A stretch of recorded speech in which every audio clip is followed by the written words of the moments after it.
Amitabha, Otep Shalom, c'est le roi match depuis le 237. Bien heureux de vous retrouver en ce jour pour cette première recette de 2022. Cette recette va bouleverser l'ordre de votre vie. Elle va permettre à ce que vous réinitialisez vos manteaux, vous réinitialisez vos chances dans les affaires, dans les commerces, dans tout ce dont vous allez entreprendre et même en amour. Ce sont les détails parfois qui vous échappent. Et la réalisation de cette recette est très facile parce qu'il n'y a pas grand chose à acheter. Vous allez acheter une machette neuve. Vous allez acheter 7 aiguilles, 7 épingles, 7 lames de rasoir neuves. Ok? Un tissu blanc, un petit morceau de tissu blanc, un petit morceau de tissu violet, une bougie blanche, une bougie violette. C'est une recette qu'on fait un jeudi. Au préalable, c'est-à-dire le mercredi, vous vous coiffez, vous rasez complètement vos cheveux, y compris les poils des aisselles et ceux du pubis. Ok? Alors, le matin, très tôt le matin, c'est une recette que vous devez faire avant 9h30. Donc, vous devez faire très tôt le matin, vous êtes calme. Ok? Maintenant, vous allumez les 2 bougies. D'abord la blanche, ensuite la violette. Vous mettez les aiguilles à l'intérieur du seau, aiguilles, épingles, lames. Vous avez enlevé à l'intérieur du seau. L'eau, peu importe la contenance, ça dépend de vous. Maintenant, vous chauffez la machette. Pour ceux qui sont intelligents, vous chaufferez la machette 1 heure avant pour qu'elle soit vraiment bien chaude. Quand vous allez finir, quand la machette commence à rougir, pour ceux qui sont le gars, vous pouvez chauffer là instantanément.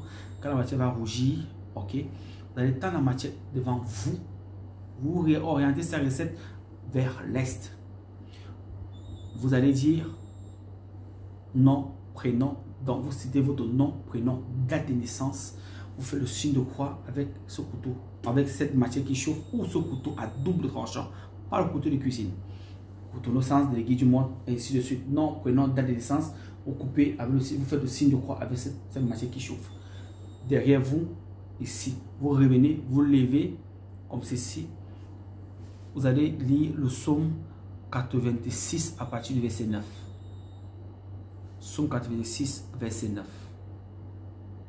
Ok?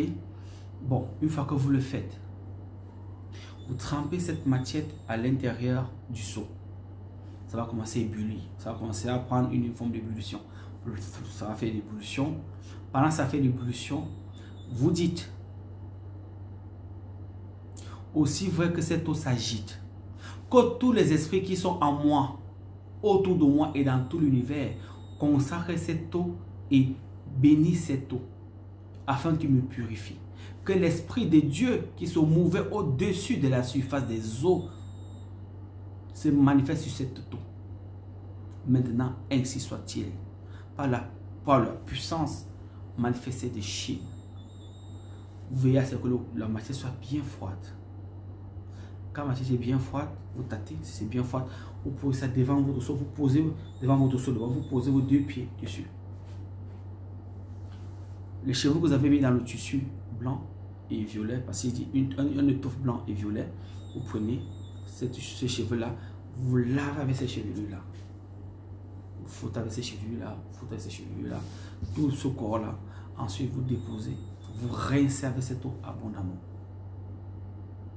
Quand vous finissez, vous prenez des petits cheveux, vous pressez, vous mettez dans le tissu blanc, ensuite le tissu violet, vous pliez. Vous allez ouvrir la Bible. Vous allez mettre ça à l'intérieur de la Bible à partir du psaume 86 au verset 9. Vous allumez une bougie bleue. Parce que j'ai dit, reliée à Jupiter. Une bougie bleue, vous allumez.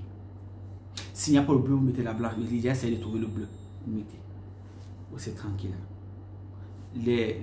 Tout le reste qui est à l'intérieur, c'est-à-dire ce qui est resté, les lames, tout le reste, ça reste là. Le couteau, la machette, vous l'arrangez ou le couteau, vous l'arrangez. Le jeudi qui suit, vous faites la même chose. L'autre jeudi qui suit, vous faites la même chose. Le dernier jeudi, vous avez fait ça pendant 4 semaines. Quand vous finissez donc de le faire, 4e semaine, le vendredi, donc le vendredi de la 4e semaine, quand le rituel est terminé maintenant. Et je rappelle ici que vous allumez les bougies. Quand vous finissez, vous éteignez les bougies. Vous pouvez l'utiliser pendant 4 semaines, vous éteignez les bougies. Vous avez allumé la blanche, ensuite la violette. Quand vous éteignez la violette, ensuite la blanche. Très important. On ne souffle pas sur la bougie. Je crois que vous le savez déjà. Voilà. Vous allez le faire pendant les 4 semaines successives. Les aiguilles qui sont à l'intérieur, vous allez racheter d'autres. L'autre semaine, vous rachetez d'autres aiguilles et lames, et ainsi de suite. Vous pouvez les acheter une fois. Le nombre que j'ai dit, 7, 7, 7, et puis vous utilisez. Le dernier jour, donc maintenant, quand vous finissez de faire ces recettes maintenant, là, comme ça, ok, vous prenez tous ces aiguilles, ces lames-là, vous mettez dans le tissu. Et il faut savoir une chose. La Bible, quand vous finissez de faire ça, ça allume peut-être 30-40 minutes comme ça. Le jeudi, là, vous laissez la bougie se consumer seul. L'autre jeudi, vous allumez encore une bougie bleue. L'autre jeudi, vous allumez encore une bougie bleue pendant les 4 semaines. Quand vous avez fini, vous prenez ce tissu-là, vous faites sortir ça, vous mélangez avec tous ces épingles-là, vous partez jeter ça dans un cours d'eau qui passe. Affaire classée. Vous êtes désactivé de sorcellerie. Vous jetez ça là-bas, y compris la machette, y compris le seau. Donc, seau, épingle, aiguille, machette, le tissu là, vous jetez. Tout. Vous tournez votre dos, vous partez. Il faudrait forcément ça soit dans une eau qui coule. L'eau purifie. Vous allez voir ce qui va se passer. Et je sais que vous allez faire les commentaires. Ça ne rate pas. J'avais donné ces recettes dans un groupe, je crois peut-être Secret de Prospérité. Je ne me rappelle plus, mais j'avais donné ça dans un groupe. Ça fait un succès. Allez faire ces recettes. Amitabha à vous, au Teb Shalom, c'est le roman depuis le 237. Le roman, je réponds au 237, 695, 27, 26, 70. C'est l'Afrique qui gagne. Aide.